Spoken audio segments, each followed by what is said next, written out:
الف لام میم اللہم ارزقنی علما نافعا واسعا عمیقا. اللہم ارزقنی رزقا واسعا حلالا طیبا مبارکا من عندک. اللہم ارزقنی حیات سعادت وموت شہادت. اعوذ باللہ السمیع العلیم من الشیطان الرجیم. بسم اللہ الرحمن الرحیم. والذین یقولون ربنا هب لنا من ازواجنا وذریاتنا قرۃ اعین واجعلنا للمتقین اماما. صدق اللہ مولانا العظیم. والذین یقولون، اور اللہ کے بندے وہ ہوتے ہیں جو یہ دعائیں کرتے ہیں. ربنا، اے ہمارے پروردگار، حب لنا، ہمیں عطا کر دیجئے، ہمیں دے دیجئے، من ازواجنا، ہمارے شریک سفروں میں سے. یہ اگر مرد پڑھ رہا ہے تو اس سے مراد اس کی بیوی، اور عورت پڑھ رہی ہے تو اس سے مراد اس کا شوہر. وَمِن ذُرِّيَّاتِنَا، اور ہمارے اولاد سے، قُرَّةَ أَعْيُنٍ، آنکھوں کی ٹھنڈک، وَجَعَلْنَا لِلْمُتَّقِينَ إِمَامًا، اور اے اللہ ہمیں اتقیاء کا امام بنا دیجئے. یہ دعاؤں میں اعلیٰ ترین دعا. ویسے تو انسان جب اپنے رب سے مانگتا ہے تو بعض لوگ اپنے لیے دولت، عمارتیں، جاہ و حشمت، منصب، فوائد یہ مانگتے ہیں. یہ مانگنا بھی اللہ ہی سے مانگنا ہے، بڑے ضروری ہیں. ان کے مانگنے پہ اللہ خوش ہوتا ہے. اور بعض لوگ اپنے اللہ سے اپنی غلطیوں کی معافیاں مانگتے ہیں، درگزر مانگتے ہیں، جنت مانگتے ہیں، جہنم سے بچنے کے لیے مانگتے ہیں. یہ دعائیں بھی بہت ہی مقبول، بہت ہی عمدہ، اور اللہ کو ان دعاؤں کے مانگنے پہ خوشی ہوتی ہے. بہت پیاری دعائیں ہیں، اس سے نہیں مانگنی تو اور کس سے مانگنی ہے. لیکن اللہ نے جو اپنے بندوں کی نشانیاں بتائی ہیں کہ میرے بندے کون سی دعائیں مانگتے ہیں، یہ دعا وہ ہے کہ اے پروردگار عالم، مجھے میری اولاد سے اور میری بیوی سے، یا بیوی پڑھ رہی تو میرے شوہر سے، مجھے آنکھوں کی ٹھنڈک نصیب فرما دے. وَجَعَلْنَا لِلْمُتَّقِينَ إِمَامًا، اور ہمیں اتقیاء کا امام بنا دیجیے. یہ سب سے اعلیٰ دعا ہے. اور کائنات میں جتنی دعائیں آج تک مانگی گئی ہیں، ان میں سے پہلی دعا جو رب کائنات کے حضور مانگی گئی معلوم تاریخ کے اندر، وہ دعا ہے جو میرے بابا آدم علیہ السلام نے مانگی تھی. جب اللہ جل شانہ نے انہیں جنت اور جنت کی ساری نعمتیں عطا کر دیں، اور ان نعمتوں سے بہراندوز ہوتے ہوئے پھر بھی ایک دن میرے بابا آدم علیہ السلام بڑے بے چین اور بے قل تھے. خاموش خاموش بیٹھے تھے جیسے انہیں تنہائیاں ڈستی ہوں. اپنے اللہ کے حضور دعا کے لیے ہاتھ اٹھائے اور کہا کہ اللہ، آپ نے جو مجھے جنت اور اس کی نعمتیں عطا کی ہیں، ان ساری نعمتوں کے اندر اگر میں پوری طرح شکر ادا کرنا چاہوں تو پوری عمر سجدے میں پڑا رہوں تو کسی ایک نعمت کا بھی میں شکریہ ادا نہیں کر سکتا.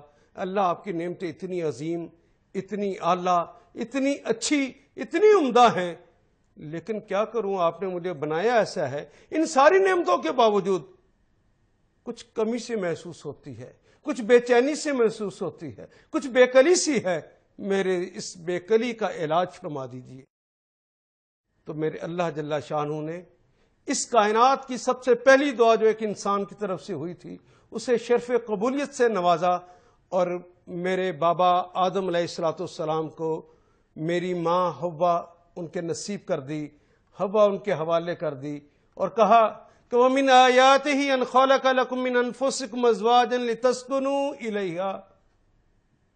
وَمِنْ آيَاتِهِ، یہ اس کی نشانیوں میں سے ہے، أَنْ خَلَقَ لَكُم، کہ اس نے بنائی ہے تم میں سے، جن تمہاری بیویوں کو، لِتَسْكُنُوا إِلَيْهَا، آدم تمہیں چین نہیں آتا، سکون نہیں مل رہا تھا، لو اس سے اب تمہیں سکون مل جائے گا، اس سے تم چین حاصل کر لو گے۔ وَجَعَلَ بَيْنَكُمْ مَوَدَّةً وَرَحْمَةً، اور ہم نے اس کے اندر تمہارے لیے مودت بھی اور رحمت بھی بنا دی ہے۔ یہ مودت اور رحمت پیدا کرتی ہے۔ حضرات، یہ جو اللہ نے عورت اور مرد کا رشتہ بنایا، میرے اور گھر کے چین کے لیے بنایا، میرے اور آپ کے گھر کے سکون کے لیے بنایا، اگر گھر کے اندر دنیا بھر کی نعمتیں اکٹھی کر لی جائیں، پوری دنیا کے لیے آسائش کا جتنا سامان تصور کیا جا سکتا ہے وہ اپنے گھر میں اکٹھا کر لیا جائے، تو گھر کا یہ سکون نہیں نصیب ہو سکتا، کیونکہ ان سارے سکون، یہ دنیا کے اندر کے سارے چین اور ساری آسائشیں جنت کی کسی ایک آسائش کے مقابلے کی بھی نہیں ہے۔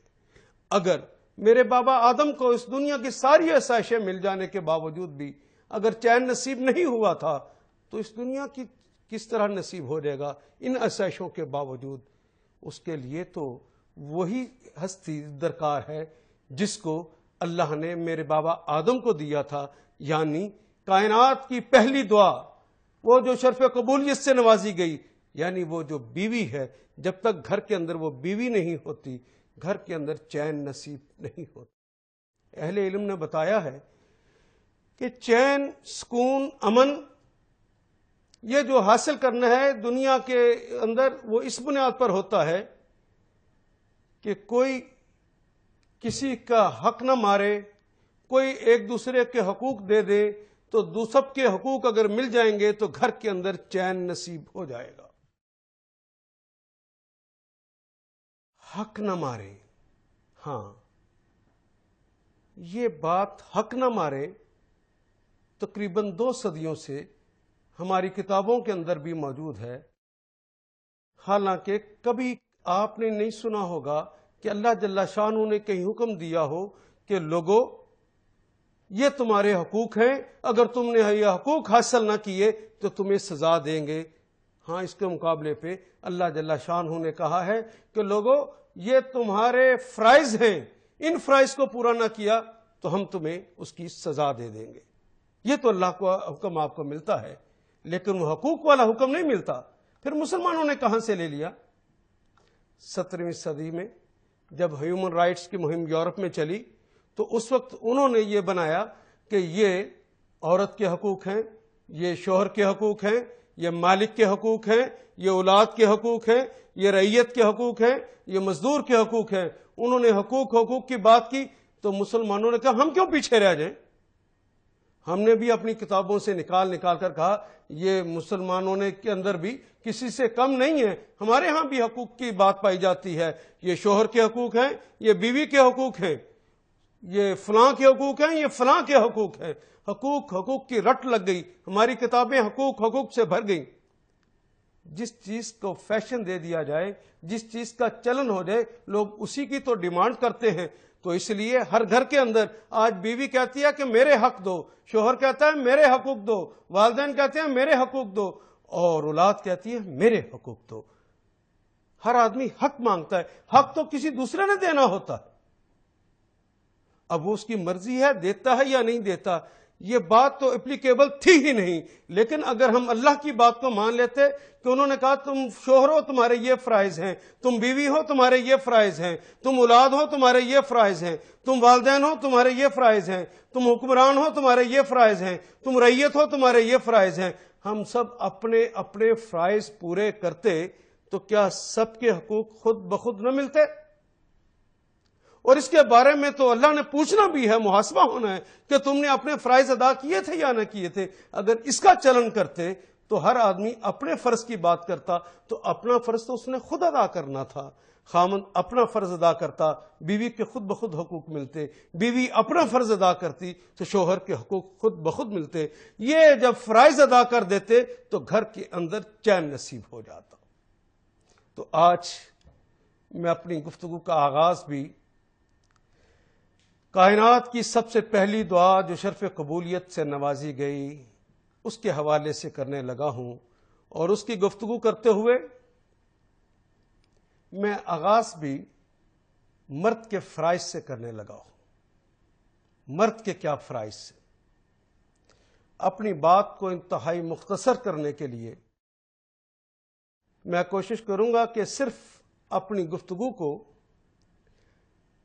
محدود کر دوں کہ عورت کے لیے، بیوی کے لیے اللہ نے جو نام دیے ہیں اس تک اپنے آپ کو محدود کر دوں۔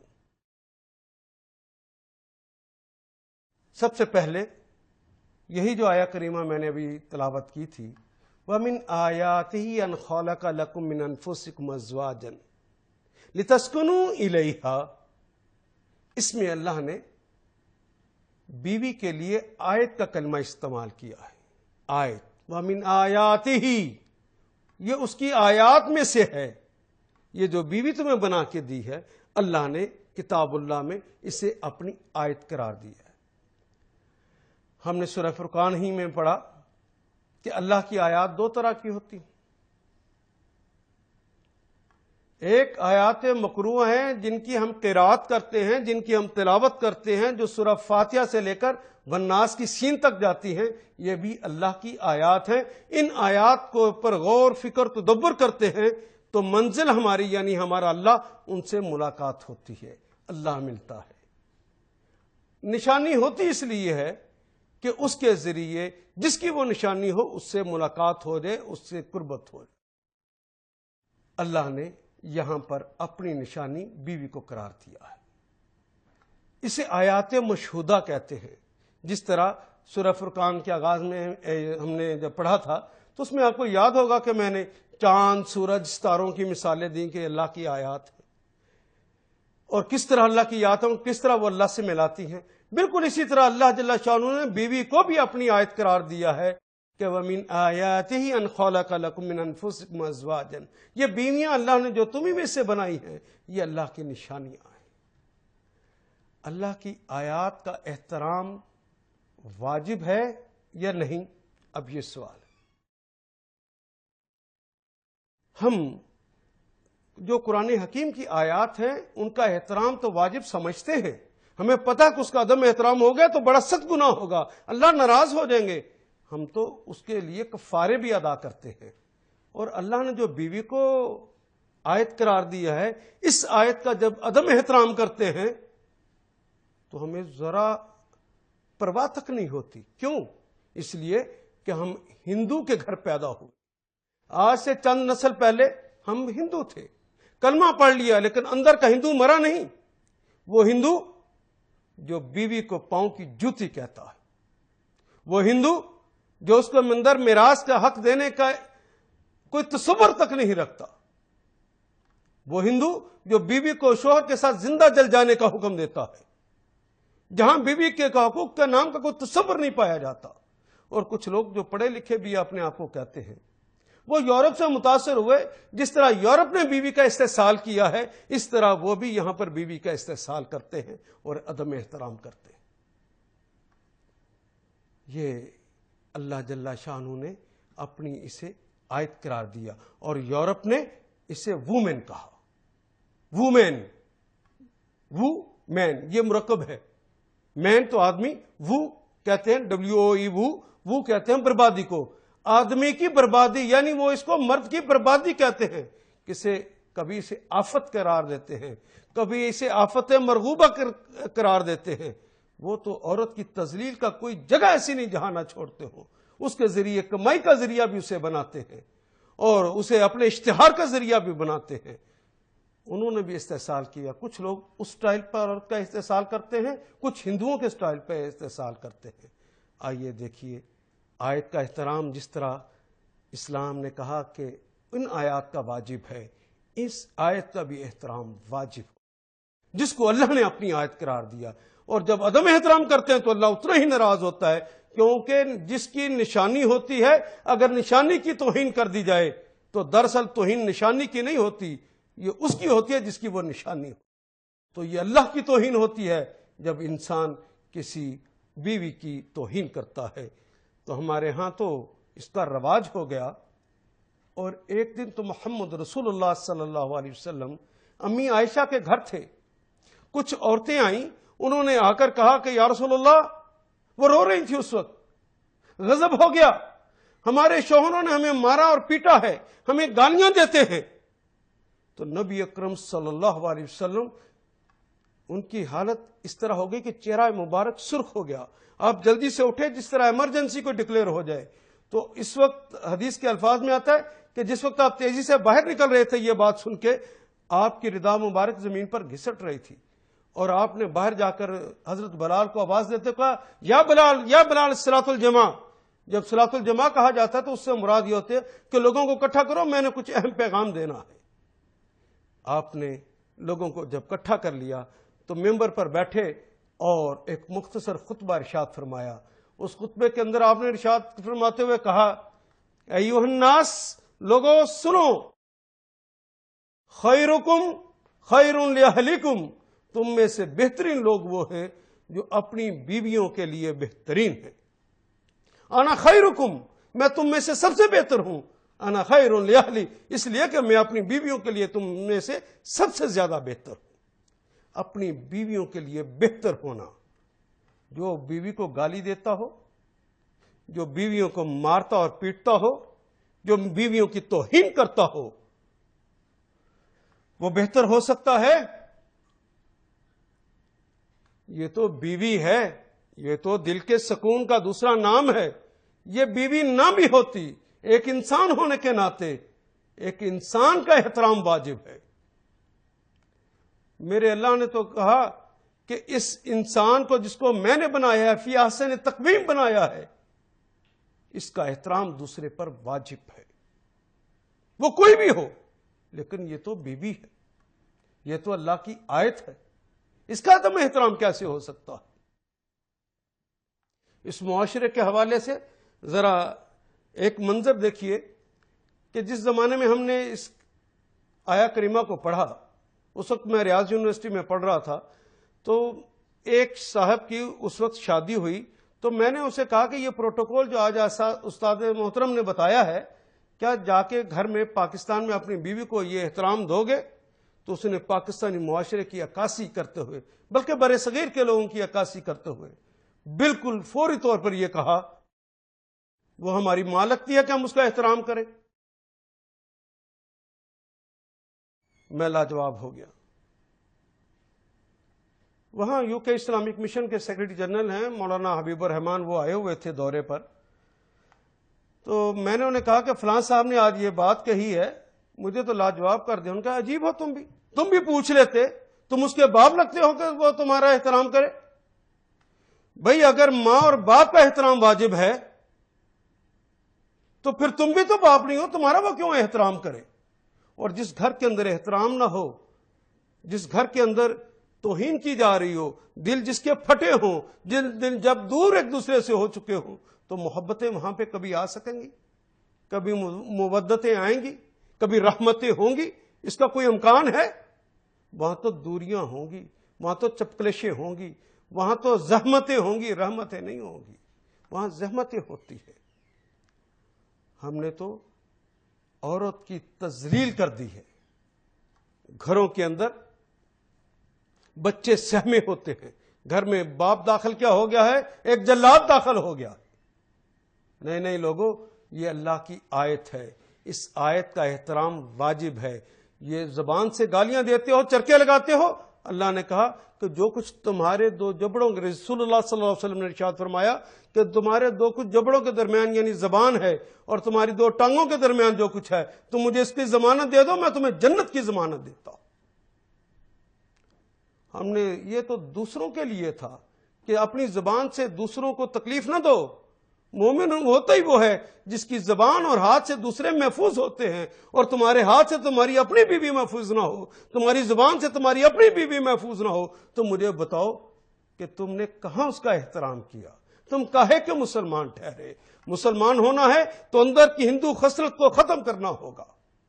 وہ بیوی کے استحصال کے لیے اس کو تم جان بوجھ کے اپنی باتوں سے اتنا کر دو کہ وہ تمہاری خاطر بیچاری مرتی رہے، تمہارے ظلم اور تمہاری باتوں کو سہتی رہے۔ اس سے تو تمہیں سکون ملنا تھا۔ اور اوپر سے ہمیں بتایا جاتا ہے کہ گھر کے اندر مرد قوام ہوتا ہے۔ قوام کیا تھا؟ اس کو جو بیوی کو سیدھا کر کے رکھتا ہے۔ نہیں لوگوں، یہ اس سے مراد نہیں ہے۔ گھر کے اندر قوام اس کو کہتے ہیں جو خود بھی قائم رہے اور دوسروں کو بھی قائم کر دینے کی صلاحیت رکھتا ہو۔ جو جلاد ہوتا ہے، جو گھر کے اندر سختیاں کرنے والا ہوتا ہے، جس سے بچے بھی بیچارے کانپ رہے ہوتے ہیں، بیوی کانپ رہی ہوتی ہے، وہ قوام نہیں بن سکتا۔ وہ جلاد تو ہو سکتا ہے، وہ سختیاں تو کر سکتا ہے، وہ اپنے گھر کو اپنی مرضی کے مطابق ممکن ہے چلا بھی لے، لیکن پیار، محبت، سکون، امن اور آچھی جسے کہتے ہیں، وہ اس کے گھر سے عنقا ہو جائے گی۔ اور وہاں پہ تو ظلم ہوگا، زیادتی ہوگی، دل پھٹے ہوتے ہیں، پھر محبتیں نہیں نفرتیں ہوتی۔ آئیے اپنے گھر کو مٹانے کے لیے اللہ کی بات کو مان لیں کہ یہ اللہ کی آیت ہے۔ جس طرح قرآن حکیم کی آیت کی توہین ہونے لگے ہمیں ایک دم تکلیف ہوتی ہے، اسی طرح میری زبان سے اگر کلمہ نکل گیا ہے اپنی بیوی کے لیے تو فوراً معذرت کر لوں، کہیں ایسا نہ ہو کہ اس کا بھی کلیجہ پھٹ جائے، اس کا دل بھی دکھ جائے۔ وہ تیرے اللہ کی آیت ہے، اور پھر اللہ نے جب احتساب کرنا ہے، بتا میرے آیت کی توہین کیوں کی تھی؟ یہ نشانی جس کی ہوتی ہے توہین تو اس کی ہوتی ہے، بتا تو نے میری توہین کیوں کی تھی؟ آدمی حیران ہو کے کہے گا اللہ میں نے کب آپ کی تھی؟ تو کہا میری آیت کی نہیں کی تھی تم نے۔ یہ اللہ کی آیت ہے۔ میں دوسرا نام پہ آتا ہوں۔ دوسرا نام جو اللہ نے اس عورت کو دیا ہے، جس کو بیوی ہم کہتے ہیں، حرث لکم، وہ تمہاری کھیتیاں ہیں۔ تم گویا اس کے کسان ہو اور وہ تمہاری کھیتی ہے۔ ذرا غور کیجئے، کیا اللہ کو بستان کا کلمہ نہیں آتا تھا؟ حدیقہ کا کلمہ نہیں آتا تھا؟ اللہ نے حدیقہ نہیں کہا، بستان نہیں کہا، آج اس کے لیے باغ کا کلمہ استعمال نہیں کیا کہ کہیں تم یہ نہ سمجھ لو کہ باغ کے اندر سیر سپاٹے کے لیے جانا ہے، اس کے پھولوں کی خوشبو لینی ہے، اس کے پھولوں کی خوبصورتی کا مزہ لینا ہے اور اس کے بعد چلے جانا ہے۔ نہیں، اس لیے نہیں ہے۔ یہ بیوی تمہاری کھیتی ہے، تمہارا باغ نہیں ہے کہ اس کے حسن کے مزے لو، اس کی خوشبوؤں کے مزے لو اور اس کے بعد تمہارا اس سے کوئی تعلق نہ رہے، چاہے وہ خراب ہو جائے۔ نہیں، تمہارا تعلق تمہاری بیوی سے اس طرح کا ہے جس طرح کسان کا اپنی کھیتی سے ہوتا ہے۔ کھیتی کے اوپر ذرا سی تکلیف آ جائے اس کی جان پہ بن جاتی ہے، اس کی نگہداشت کرتا ہے۔ جس لمحے وہ اپنی کھیتی سے غافل ہوتا ہے اس لمحے وہ بربادی کی طرف چل پڑتا ہے۔ جو کسان ہے وہ کبھی بھی اپنی کھیتی سے غافل نہیں ہوتا۔ شوہر تو نے بھی اپنی کھیتی، اپنی بیوی سے غافل نہیں ہونا، اپنی نگاہوں کو پاک رکھنا ہے۔ تیری نگاہ کا مرکز، تیری محبتوں کا مرکز، تیری چاہتوں کا مرکز، تیری مودتوں کا مرکز، تیرے پیار کا مرکز تیری بیوی رہنی چاہیے۔ تیری نگاہ اس سے کبھی غافل نہیں ہونی چاہیے۔ اور اس بات کو میں آغاز سے بتانا چاہتا ہوں کیونکہ اس مجلس میں شوہر بھی موجود، بیویاں بھی موجود، اور کل کے شوہر اور کل کی بیویاں یعنی آج کے ماں اور باپ بھی موجود ہیں۔ میں سبھی کو سامنے رکھ کر یہ بات سمجھانا چاہتا ہوں، جب کسان اپنی کھیتی لیتا ہے تو سب سے پہلے وہ جگہ کا انتخاب کرتا ہے کہ جگہ وہ کون سی ہونی چاہیے جس جگہ پر میں اپنی کھیتی اگاؤں۔ اس کے لیے وہ جگہ کی تلاش میں شہر سے باہر جانا پڑے تو شہر سے باہر جاتا ہے، دور جانا پڑے تو دور بھی جاتا ہے تاکہ اسے اچھی زمین مل سکے۔ وہ اچھی زمین کسے کہتا ہے؟ اس کے نزدیک اچھی زمین وہ ہے جو نرم اور گداز ہو، جو زرخیز ہو، جس کے اوپر کھیتی لگنے کے امکانات زیادہ ہوں، جس کے اندر خضرو پودے کم ہوں، جس کے اندر جڑی بوٹیاں کم ہوں، جس کے اندر پتھر روڑے کم ہوں۔ یہ زمین اس کے لیے فائدہ مند ہوتی ہے۔ وہ کبھی ایسا نہیں کرتا کہ وہ لاہور سے باہر مل رہی ہے تو اس کو چھوڑ کر کہے کہ مال روڈ، شادمان بڑی خوبصورت زمینیں ہیں، بڑی مہنگی زمینیں ہیں، اس کے ارد گرد، ان سڑکوں کے ارد گرد بڑی قیمتی قیمتی عمارتیں موجود ہیں، تو میں نے اپنی کھیتی کے لیے مال روڈ کو لینا ہے، میں نے شادمان کو لینا ہے۔ کبھی ایسا نہیں کرتا، وہ ان بڑی خوبصورت سڑکوں کو نہیں لیتا، وہ تو کچی ہو، دور ہو، نرم ہو، گداز ہو، جہاں پر پانی موجود ہو، وہ تو ایسی جگہوں کو لیتا ہے جو صلاحیتوں کے اعتبار سے بہتر ہو۔ اے نوجوان، تو نے بھی اپنی کھیتی لینی ہو تو کھیتی کو اس کی خوبصورتی کی بنیاد پہ نہ لینا، خوبصورتی کی بنیاد اور دولت کی بنیاد پہ نہ لینا، اس لیے کہ تو کسان ہے۔ کسان وہ کھیتی لیتا ہے جس کے اندر خصائص زیادہ ہوں، جتنے زیادہ خصائص ہوں گے اتنی اچھی کھیتی ہوگی۔ تو نے دیکھنا ہے کہ تیری بیوی کتنی اچھی، کتنی اللہ کی وفادار ہے۔ جو اللہ کی وفادار ہوگی وہ یقیناً تیری وفادار بھی ہوگی، اور جو اللہ کے سے بے وفائیاں کرنے والی ہوگی تجھ سے کاہے کو وفا کرے گی؟ جو اللہ نے جتنا اس کو دیا ہے تو اس کو اتنا دے بھی نہیں سکتا، تو تیری وفادار کاہے کو ہوگی؟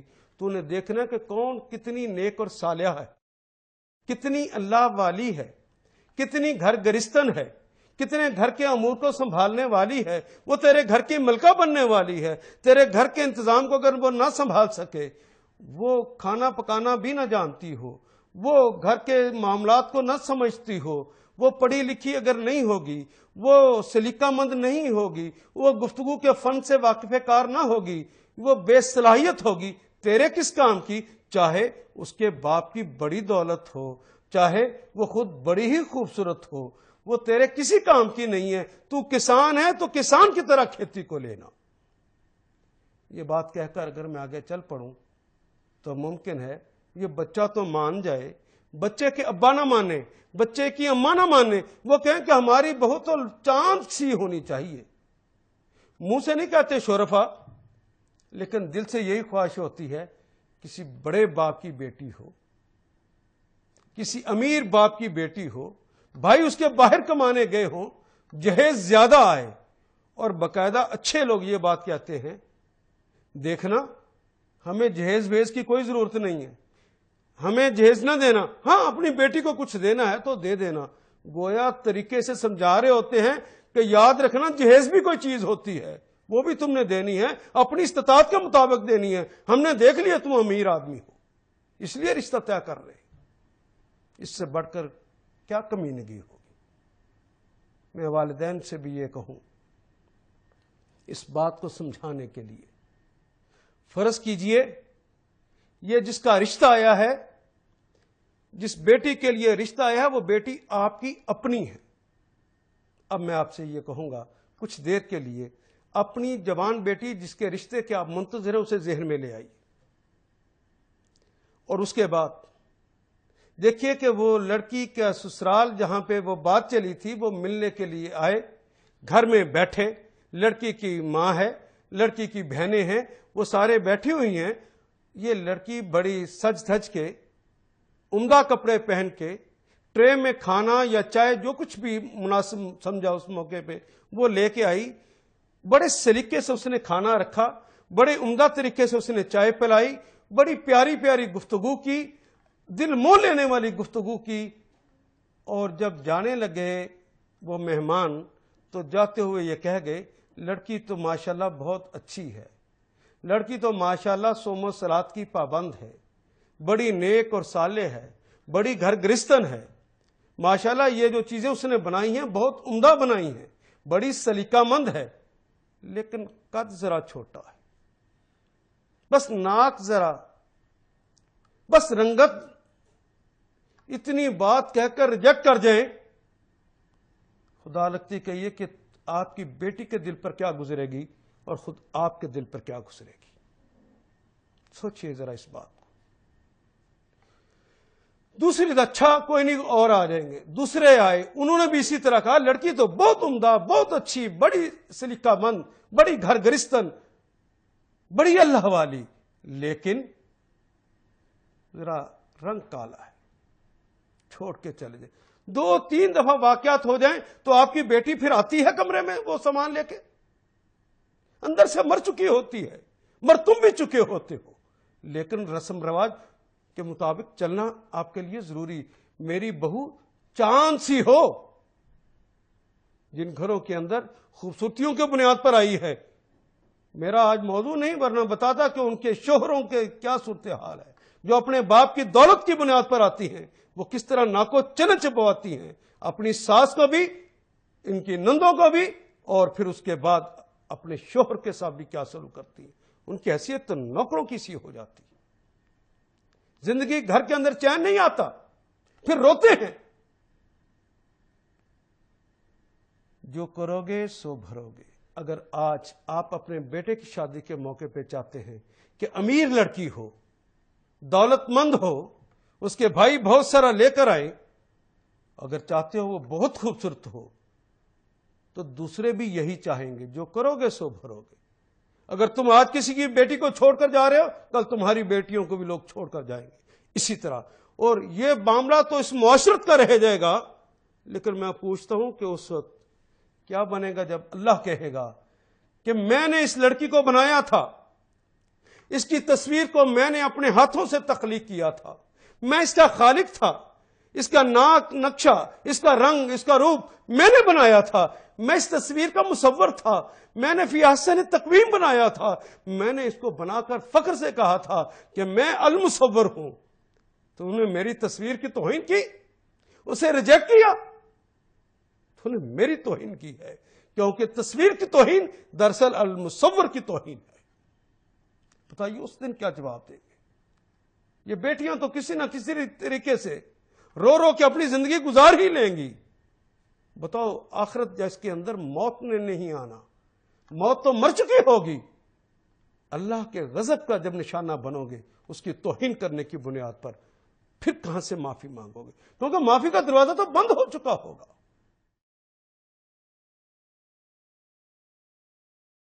میں نے عرض کیا ہے کہ آپ اچھے کسان ہیں، اچھے کسان بنیے. اچھا کسان خوبصورتیوں کی بنیاد پر اور بڑی بڑی عمارتوں اور دولت کی بنیاد پر رشتے طے نہیں کرتا، وہ چیزیں نہیں لیتا، زمینیں نہیں لیتا. اس طرح تم نے بھی ایسا نہیں کرنا. تم نے خصائص کی بنیاد پر اپنی بیوی کو تلاش کرنا ہے. کس کے اندر زیادہ گھن، کس کے اندر زیادہ گھر گرستن کا معاملہ پایا جاتا ہے، کون زیادہ اللہ کی وفادار ہے، اس بنیاد پر. اور جب کہیں پسند آ جائے، کوئی جگہ، کوئی زمین زیادہ زرخیز، زیادہ اچھی، زیادہ پسند آ جاتی ہے، تو پھر انسان اس کا سب سے پہلے بیانہ کرتا ہے. بیانہ اس بات کے لیے اعلان ہوتا ہے کہ لوگوں، ارد گرد کے رہنے والوں، یہ میں زمین خریدنے لگا ہوں. کسی کے دماغ میں کوئی بات ہو تو وہ مجھے بتا لے، کسی نے حق شفا کرنا ہو تو وہ مجھے بتا لے. بعد میں حق شفا کی بنیاد پر میں لڑنا نہیں چاہتا. آج میں اس کا اعلان کر رہا ہوں کہ یہ زمین میں خریدنے لگوں. بیانہ دینا اس بات کا اعلان ہوتا ہے کہ یہ زمین میں خریدنا چاہتا ہوں، تاکہ بعد کی بدمزگیوں سے ہم بچ سکیں اور جو معاملات طے ہونے ہیں وہ ٹھیک ٹھیک طریقے سے طے ہو جائیں. تو یہ معاملات کو طے کرنے کے لیے بیانہ ادا کرتا ہے ایک کسان. بالکل اسی طرح اے شوہر، تو نے اپنی کھیتی کو لینا ہے، تو جہاں پہ نظر ٹھیک لگ جائے، تو نے دیکھ لیا کہ وصف کے اعتبار سے، خصائص کے اعتبار سے، اللہ سے وفا کے اعتبار سے یہ بچی بہت اچھی ہے. آپ نے اپنے بیٹے کے لیے، خاوند نے اپنی بیوی بنانے کے لیے اسے منتخب کر لیا ہے، تو اس کے ساتھ منگنی کر دو. یہ منگنی کرنا اس بات کی دلالت ہے کہ آپ کو یہ کھیتی پسند آ گئی، یہ بیوی پسند آ گئی ہے، اس کو آپ نے اپنی بیوی بنانا ہے، اس لڑکی کو اپنی بیوی بنانا ہے. تو جس نے حق شفا کرنا ہو، جو کوئی بات کرنی ہو، وہ ابھی پتہ چل جائے. جب منگنی ہو جاتی ہے تو ایک دوسرے کے ہاں آنا جانا بھی شروع ہو جاتا ہے. آنے جانے کے درمیان بہت ساری باتوں کا پتہ چل جاتا ہے جن باتوں کا پہلے نہیں پتہ چلتا ہوتا. تو اللہ چاہتے ہیں کہ منگنی تک آپس میں ایک دوسرے کو اچھی طرح دیکھ لو، پرکھ لو، کہیں نکاح کے بعد نہ تمہیں پتا چلے کہ اس کے اندر یہ خرابی اور یہ خرابی اور یہ خرابی. نکاح کے بعد رشتے کا ٹوٹنا ایک بہت بڑی زیادتی کی بات ہوگی. رشتے کو ابھی توڑنا چاہو تو تم آسانی سے توڑ سکتے ہو. نہ لڑکی کا کچھ گیا ہے نہ لڑکے والوں کا کچھ گیا ہے. ابھی تو اس معاملے میں ایسا ہی کرنا ہوگا. بیانہ تمہیں کر کے اس بات کا اعلان کرنا ہے کہ یہ زمین آج سے میری ہے. منگنی کر کے اعلان کرنا ہے آج سے یہ زمین میں نے لینے کا، یعنی اس عورت سے شادی کرنے کا میں نے اعلان کر دیا ہے. اس دوران اگر معاملہ پتہ چلے کہ لڑکی اچھی ہے تو اس کے بعد ایک کسان کی طرح جس طرح اسے پتہ چل جائے کوئی حق شبہ کی بات نہیں ہے، کوئی پرابلم نہیں ہے اس کو لینے میں، تو پھر وہ اس کو لینے کے لیے باقاعدہ رجسٹری کرواتا ہے. یہ رجسٹری جب کروانے جاتا ہے انسان، اچھا خدا لگتی کہیے کہ یہ رجسٹری جو کرواتا ہے اکیلے کرواتا ہے کہ لوگوں کی موجودگی میں کرواتا ہے؟ یہ جو رجسٹری کرواتا ہے، کوئی آدمی کہے کہ اس زمین کے کاغذ تو میرے پاس ہیں لیکن اصل مالک جو ہے وہ میرے دادا یا میرے ابا یا میرے چچا ہیں، میں نہیں ہوں، تو اس کے ذریعے یہ رجسٹری ہو سکے گی؟ رجسٹری کس کے ذریعے ہوتی ہے؟ رجسٹری تو ہوگی اصل مالک کے ذریعے، اور رجسٹری گواہان کی موجودگی میں ہوگی. گواہان کی موجودگی میں ہو کر اس کے بعد اس کے اوپر باقاعدہ رجسٹر کروانے کے لیے گورنمنٹ کے فارم کے اوپر یہ سب کچھ لکھ کر دیا جاتا ہے. اس طرح رجسٹری کسان بیانہ ادا کر دینے کے بعد جب اس بات کو دیکھ لیتا ہے کہ کوئی حق شفا نہیں ہوا، کوئی پرابلم نہیں ہے، یہ سودا بہت اچھا ہے، زمین بہت اچھی ہے اور اس کے اوپر کوئی اعتراض بھی نہیں ہوا، اب اس کو خریدنے کے لیے وہ رجسٹری کروانے کی طرف چلتا ہے. رجسٹری کرواتے ہوئے آپ سب اس بات کے شاہد ہیں کہ وہ جب رجسٹری کے لیے جاتا ہے تو اصل کاغذات دیکھتا ہے. اصل کاغذات کے اندر جو اصل مالک ہوتا ہے رجسٹری کے اوپر سائن وہ کرتا ہے، اس کے علاوہ کوئی سائن نہیں کرتا. جو اصل مالک ہے، جو اس کا ولی الامر ہے، وہ سائن کرے گا.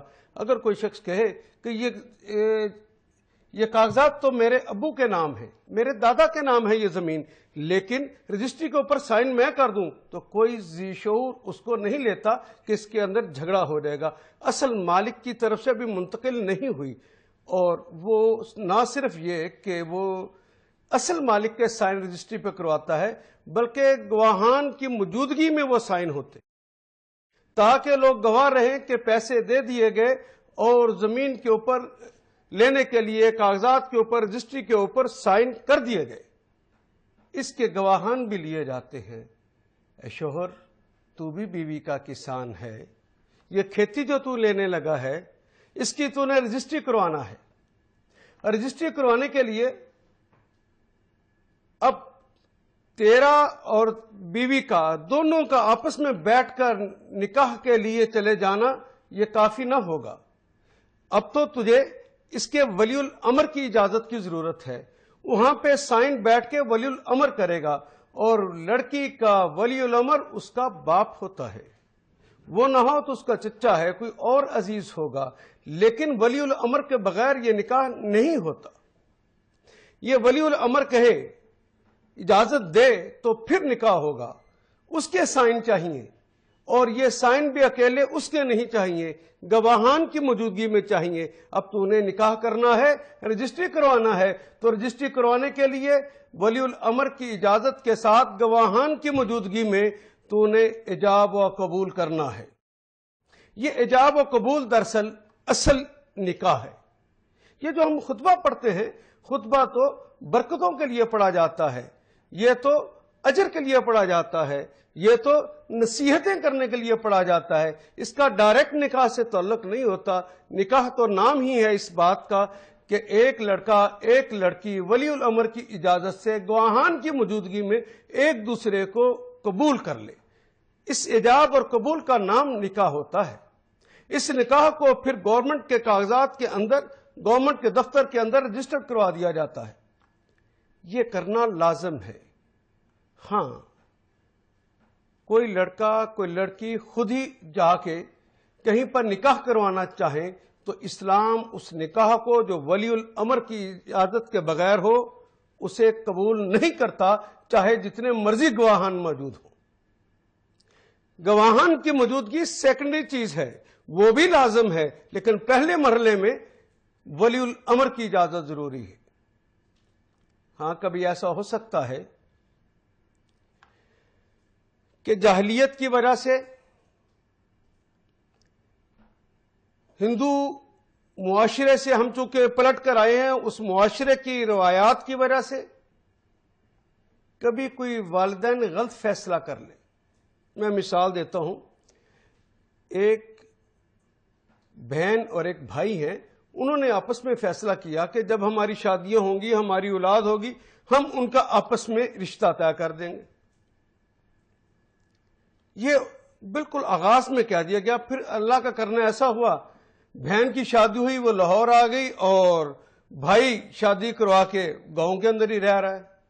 اس کے ہاں بھی اولاد ہو گئی، اس کے ہاں بھی اولاد ہوگی، بھائی کے ہاں بیٹا ہوا اور بیٹا وہاں پہ کھیتی باڑی کرتا ہے، مویشیوں کے ساتھ چلتا ہے، اس کا اپنا بود و باش ہے، اس کا اپنا طرز ہے۔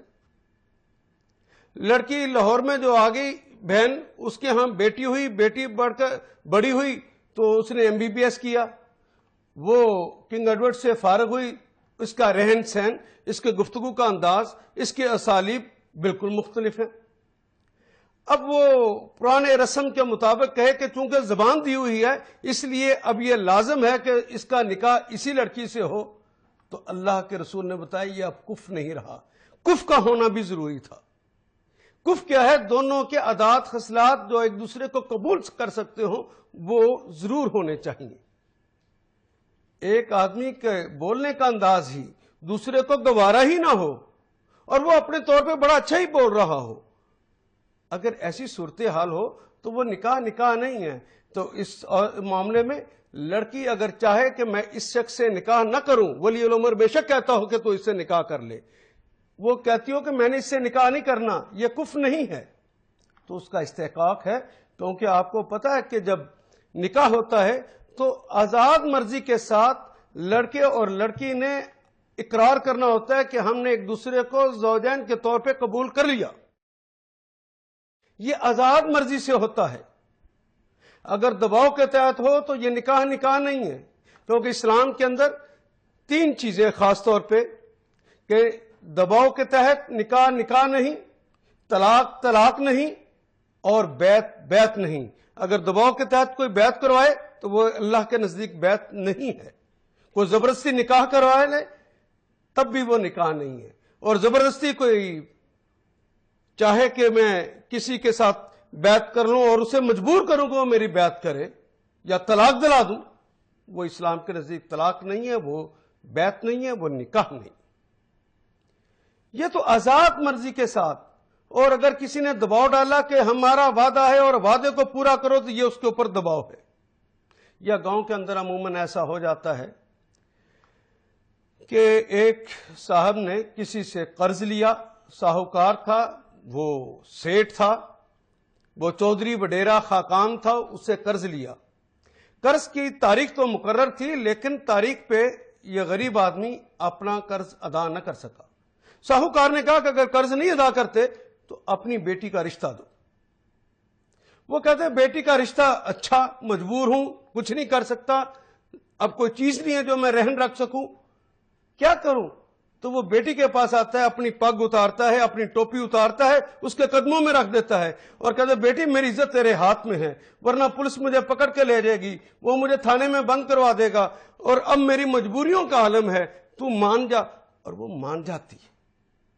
یہ جو مانی ہے آزاد مرضی سے مانی ہے کہ دباؤ کے تحت، اور دباؤ کے تحت تو نکاح ہوتا ہی نہیں مانے گی یہ بچی۔ اسلام نے اسے پوری آزادی دی ہے کہ نہیں سرنڈر کرنا، قائم رہنا ہے۔ اے بچی اگر تیرے ساتھ یہ زیادتی ہونے لگی ہے تو پھر تیرا فرض ہے کہ اپنے چچا تایا ماموں سے کہے کہ چچا، اے میرے تایا، اے میرے ماموں، میرے ابو، میری امی جہاں فیصلہ کر رہے ہیں وہ فیصلہ ٹھیک نہیں ہے، مجھے منظور نہیں ہے، میں وہاں پہ شادی نہیں کرنا چاہتی۔ تو تایا، چچا، ماموں، پھپھو، ان سب کا فرض ہے کہ مل کر بیٹھیں اور اس کی امی ابو کو سمجھائیں، اس معاملے سے اس کے والد کو بھی نکالنے کی کوشش کریں جس کے اندر پھنس کر وہ دباؤ کے تحت اپنی بیٹی کا رشتہ غلط جگہ پہ کرنے لگا. یہ اسے سمجھانا ہوگا. لیکن فرض کیجئے چچا تایا ماموں بھی وہ جواب دے دیں بات کی ہے تیرا باپ نہیں مانتا. فرض کیجئے وہ ویسے ہی جواب دے دے کہ تیرے ماں باپ بڑے کپتے ہیں, ہمارا کہنا نہیں مانتے, وہ نہیں ہم اس سے بات کر سکتے. وہ جواب دے دو, یہ سرنڈر نہیں کرے گی. پھر امیر المومنین کے ہاں جا کے شکایت کرے گی. امیر المومنین تو آپ کو پتہ ملنا مشکل ہوتا ہے, تو بربنائے عہدہ یہ ڈی سی, یہ مجسٹریٹ علاقہ, یہ بھی بربنائے عہدہ امیر المومنین کے قائم مقام ہوتے ہیں, اور یہ ولی الامر. پھر اپنے اس ولی الامر کے پاس جائے گی, اس ولی الامر سے شکایت کرے گی کہ میرے بابا اپنی جہالت کی وجہ سے یا کس فلاں وجہ سے, غلط وعدے کی وجہ سے میرا رشتہ فلاں جگہ کرنا چاہتے ہیں, میں وہاں نہیں چاہتی.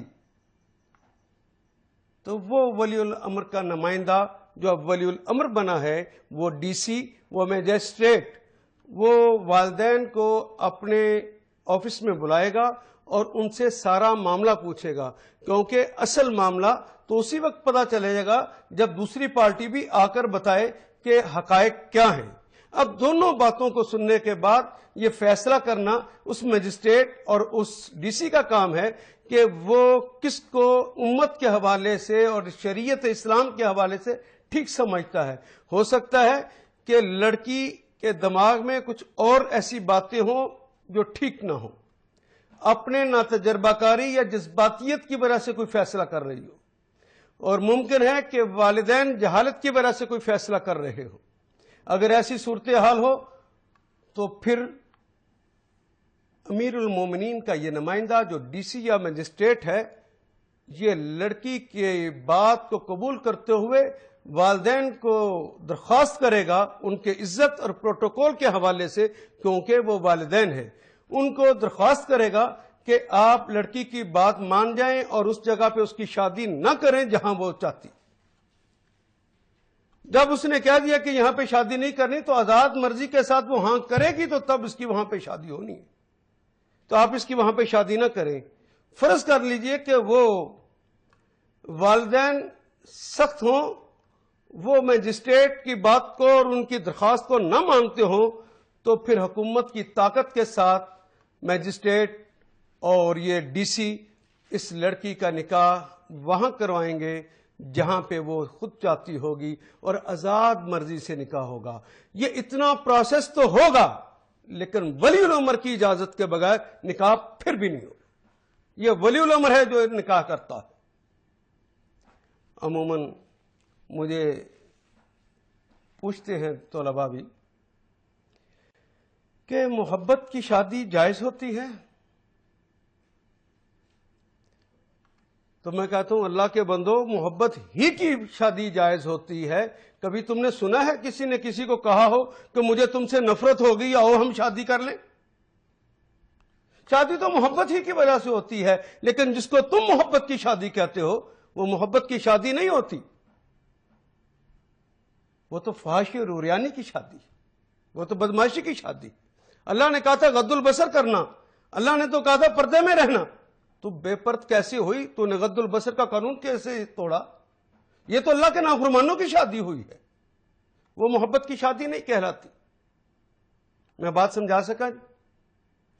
تو یہ رجسٹری کروانا ہے, اور جب یہ نکاح ہو جائے تو پھر گورنمنٹ کے آفس میں اس نکاح نامے کو بھی رجسٹرڈ کروا دیتے ہیں. گواہان کی موجودگی میں یہ نکاح ہو گیا, اور جب نکاح ہو جاتا ہے, یعنی جب کسان کھیتی لے لیتا ہے, اس کی رجسٹری کروا لیتا ہے, تو پہلا کام یہ کرتا ہے کہ اس کے ارد گرد باؤنڈری لگا دیتا ہے. مشرق میں اتنی, مغرب میں اتنی, شمال میں اتنی, جنوب میں اتنی, یہ ساری میری زمین ہے, آج کے بعد اس زمین کی ملکیت میری ہو گئی, کوئی شخص اس زمین کے اندر داخل نہیں ہو سکتا, اس زمین کے اندر سے کوئی چیز لگی توڑ نہیں سکتا, اس زمین کو خراب کر نہیں سکتا. وہ باڑ لگا دیتا ہے تاکہ اس کی یہ ملکیت محفوظ ہو جائے, لوگ اس کے اندر سے رستے نہ بنا لیں, اس کے پھل سے فوائد خود نہ اٹھانے شروع کر دیں. اس کے سارے فائدے اس کسان کے لیے اب مختص ہو گئے ہیں. اسی طرح اے شوہر، بیوی تیری کھیتی ہے. ممکن ہے کہ اپنے والدین کے گھر وہ بے نقاب رہتی ہو. اب نکاح ہو گیا ہے، یہ ساری کی ساری تیری ہے، یہ سارا حسن اس کا تیرا ہے، اس کی خوبصورتیاں اور اس کی خوبیاں اب تیرے لیے ہیں، اس سے سارا فائدہ تو نے اٹھانا ہے. اس کو نقاب کروا دے تاکہ اس کے مقدس چہرے کے اوپر کسی کی پلید نگاہ نہ پڑے. یہ شوہر کے فرائض میں سے ہے اور بیوی کا استحقاق ہے کہ اس کو یہ تقدس دیا جائے، کسی کی ناپاک نگاہ اس کی طرف اٹھنے بھی نہ پائے. اس کا یوں خیال رکھا جائے، وہ ایک حصار میں آ جائے. شوہر کی باہوں کے حصار ایک ایسا مضبوط حصار ہوتا ہے، اس کے اندر وہ آ جائے. پھر کوئی اور اس سے فائدہ نہ اٹھائے، کوئی اور اس کے اندر رستے نہ بنانے پائے، کوئی رستہ چھوڑا ہی نہ. وہ چاروں طرف سے پھر آپ نے باڑ لگا دینی ہے کہ یہ پوری کی پوری اب میری. جب کسان زمین لے لیتا ہے، باڑ لگا لیتا ہے، تو دوسرا کام پھر اس کے بعد یہ کرتا ہے کہ زمین تو غیر ہموار ہے، زمین کے اندر تو خضر و پودے اگے ہوئے ہیں، زمین کے اندر تو پتھر پڑے ہوئے ہیں اور کچھ گڑے ہوئے ہیں. اگر وہ اوپر سے چاہے بھی کہ وہ جڑی بوٹیوں کو اٹھا لے تو جڑی بوٹیوں کی جڑیں وہ تو اندر رہ جائیں گی. وہ اوپر سے روڑے صاف تو کر سکتا ہے، لیکن وہ جو گڑے ہوئے ہیں پتھر بڑے بڑے، ان کو کیسے نکالے گا؟ یہ اس کے بس میں نہیں ہے. تو کسان کیا کرتا ہے کہ پہلے ہل چلاتا ہے، ہل چلا کے زمین کو نرم اور گداز کرتا ہے. جب زمین نرم اور گداز ہو جاتی ہے تو وہ جڑی بوٹیاں اپنی جڑوں سمیت باہر نکل آتی ہیں. وہ پھنسے ہوئے پتھر، وہ گڑے ہوئے پتھر خود بخود اوپر آ جاتے ہیں. تو پنجانگلی کے ساتھ آرام سے ان کو ایک ایک کر کے باہر نکال دیتا ہے. اس طرح زمین کو وہ صاف کرتا ہے تاکہ اس کی کھیتی کے لیے وہ تیار ہو سکے. اے شوہر، بیوی تیری کھیتی ہے. اگر تو سمجھتا ہے کہ اپنے امی ابو کے گھر جو 17 18 19 سال رہی ہے یا 20 21 سال رہی ہے، اس دوران کچھ ایسی عادتیں جو تمہارے گھر میں نہیں چل سکتی، ان کو تو چاہتا ہے کہ اندر سے نکال دے. اگر شوہر بن کر تو اگر یہ کہے کہ خبردار، ہمارے گھر کے اندر یہ کام نہیں ہوتے، آج کے بعد یہ کام نہ کرنا، اگر تو نے سختی کے ساتھ یہ کہہ بھی دیا، ممکن ہے کہ وہ تجھے انکار تو نہ ہو، لیکن یہ بالکل تیری مثال اسی کی طرح ہے کہ تو نے جڑی بوٹیاں جو خضر و پودے اگے ہوئے تھے اوپر سے پکڑ کر کھینچے، لیکن جڑیں اندر رہ جائیں گی. اسی طرح اگر تو نے کہا ہے کہ یہ کام نہ کرنا، ممکن ہے کہ وہ خاموش رہ جائے، اقرار بھی کر لے کہ نہیں کروں گی، لیکن اندر جڑیں موجود ہیں وہ نہیں نکلیں گی. اس کو اپنی محبت کے ساتھ نرم اور گداز پہلے کر لے، اپنی محبتوں کے ہل چلا لے. اس کی زمین کو نرم اور گداز کر لے گا تو پھر اندر کی جو خضر و پودے ہیں وہ خود بخود جڑوں سمیت باہر نکل آئیں گے اور آسانی سے ان روڑوں کو اور ان پتھروں کو تو نکال سکے گا. ورنہ اگر تو چاہے کہ اوپر سے نکالے، اوپر سے نہیں نکال سکتا. اس کے اندر وہ جو باتیں تجھے معیوب لگتی ہیں، ایک ایک کر کے اچھے کسان کی طرح نکالنا تیرا فرض ہے اور اس کا حق ہے. یہ تجھے اپنا فرض ادا کرنا ہوگا تاکہ تیرے گھر کے اندر سکون آ جائے. وہ چیزیں جو غیر مطلوب ہیں، وہ چیزیں جو تجھے اچھی نہیں لگتی، وہ چیزیں تیرے گھر کے ساتھ جو لگا نہیں کھاتی، ان کو تو نے اندر سے نکالنا ہے. اور نکالنے کا انداز یہ اپنائے گا ایک اچھے کسان کی طرح تو کامیاب شوہر ہو جائے گا. اور جب انسان اندر سے یہ چیزیں نکال لیتا ہے تو پھر کیا کرتا ہے؟ اب تو زمین غیر ہموار ہو گئی ہے نا، نرم ضرور ہو گئی، پنجانگلی کے ساتھ وہاں اپنے پتھر روڑے نکال دیے، صاف بھی ہو گئی، لیکن غیر ہموار ہے. اب سہاگا چلاتا ہے. سہاگا چلا دو اپنی محبتوں کی، اور محبتوں کے اندر سہاگا چلا کے زمین کو ہموار کر لو. اس طرح کا اسے بنا لو کہ وہ تیرے گھر کے اندر رہنے کے قابل ہو جائے. اور یہاں پر ایک میں رک کر جملہ اور بھی اشارتاً کہتا جاؤں. کبھی ایسا ہوتا ہے کہ شوہر اور دیکھتا ہے کہ اس کی بیوی اور اس کی امی کے درمیان لڑائی ہو گئی، اور شوہر بسا اوقات یہ کرتا ہے کہ میں نے تو کام پہ جانا ہے، میں تو اپنے آفس کے معاملات میں الجھا ہوں، مجھے تو فلاں مصروفیت ہے، تم آپس میں لڑو جھگڑو جو مرضی کرو، مجھے اس کی پرواہ نہیں، میں جا رہا ہوں. تم نے اپنی امی کو اور اپنے بیوی کو بالکل ایک برابر سمجھ لیا، حالانکہ تیرا اور تیری امی کا جو معاملہ ہے وہ اس سے بالکل مختلف. تو اور تیری بیوی تو ہم مرتبہ ہے، تمہیں ایک نفس سے پیدا کیا ہے، ایک جان سے پیدا کیا ہے، تمہیں ہم مرتبہ بنایا ہے، لیکن تیرے اور تیرے والد کے درمیان جو فرق ہے وہ تو محمد رسول اللہ نے یہ ارشاد فرمایا کہ تو بھی اور تیرا مال بھی دونوں تیرے باپ کے ہیں.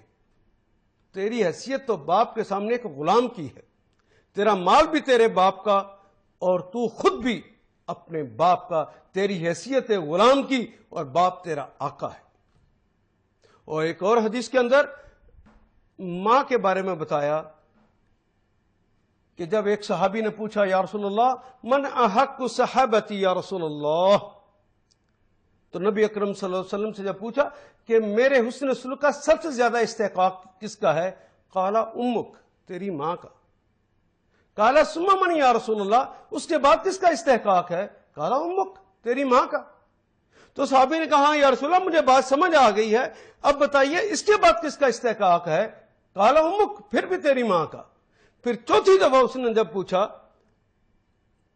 کہ ثم من یا رسول اللہ، اس کے بعد کس کا استحقاق ہے، مجھے سمجھ آ گئی کہ امی کا بڑا استحقاق ہے، قالا ابوک، تیرے باپ کا. چوتھی دفعہ تیرے باپ کا، یعنی والد جس کا تو غلام ہے، تیری ماں کی حیثیت تو 4 گنا اس سے بھی زیادہ، 3 گنا اس سے زیادہ تھی. اور تو نے کہا کہ وہ بیوی جو تیری ہم مرتبہ ہے اس کے برابر کر دیا، آپس میں لڑو مجھے کوئی پرواہ نہیں ہے. یہ سہاگا نہیں چلا، لیکن کیسے چلنا ہے یہ کام مشکل ہے. فرض کیجئے کہ جس معاملے کے اندر آج لڑائی ہوئی ہے، رک کر ذرا سوچ لیجئے معاملہ کیا ہے. آپ نے معاملے کی تحقیق کی، پتہ چلا کہ 100% بیوی ٹھیک ہے، اور ہندو معاشرے اور سوسائٹی میں رہنے کی وجہ سے وہ عادات اندر سے چونکہ نہیں نکلی، امی جان نے ساس کا روپ دھارا ہے، اور 100% امی غلط ہے. یہ بڑا مشکل مرحلہ آتا ہے. وہ امی جس کا استحقاق باپ سے بھی 3 گنا زیادہ، اور باپ کا وہ غلام. ایسے موقع پہ اگر وہ یہ کہے کہ نہیں میری امی جو کہتی ہے ٹھیک کہتی ہے، تو یہ تازیانہ ہوگا، بجلی ہوگی جو آپ کی بیوی پر گرے گی. آپ کے تعلقات ہمیشہ کے لیے ختم ہو جائیں گے. یہ نہیں کرنا. سچ بات کہو، حق کا ساتھ دو، بیوی کے پاس چلے جاؤ اور بیوی سے کہو کہ اہلیہ تو جانتی ہے کہ اس مسئلے میں تو حق پر ہے، تیرا شوہر بھی اس بات کی گواہی دیتا ہے کہ تو حق پر. عدل کا تقاضا تو یہ کہتا ہے کہ امی جان کی یہ بات ٹھیک نہیں ہے، لیکن تجھے تو پتا ہے کہ امی میری جنت ہے، میری امی کے قدموں میں میری جنت اللہ نے رکھتی ہے. اللہ نے کہا ہے کہ جب یہ بوڑھے ہو جاتے ہیں بچوں ایسی باتیں کرتے ہیں، جب بوڑھے ہو جاتے ہیں تو اس طرح کی جو باتیں کریں تمہیں برداشت کرنا ہے. مجھے تو برداشت کرنے کا حکم دے دیا. مجھے تو حکم ہے کہ وَلَا تُقُلْ لَهُمَا اُفٍّ، انہیں اف تک نہیں کہنا، وَلَا تَنْهَرْهُمَا، اور نہ انہیں ڈانٹنا ہے. اہلیہ میں نے اگر امی کو کہا کہ امی آپ غلطی پر ہیں، یہ تو ڈانٹنا ہو جائے گا، یہ تو اف کے خلاف ہو جائے گا، میری عاقبت برباد ہو جائے گی، میری جنت مجھ سے چھن جائے گی.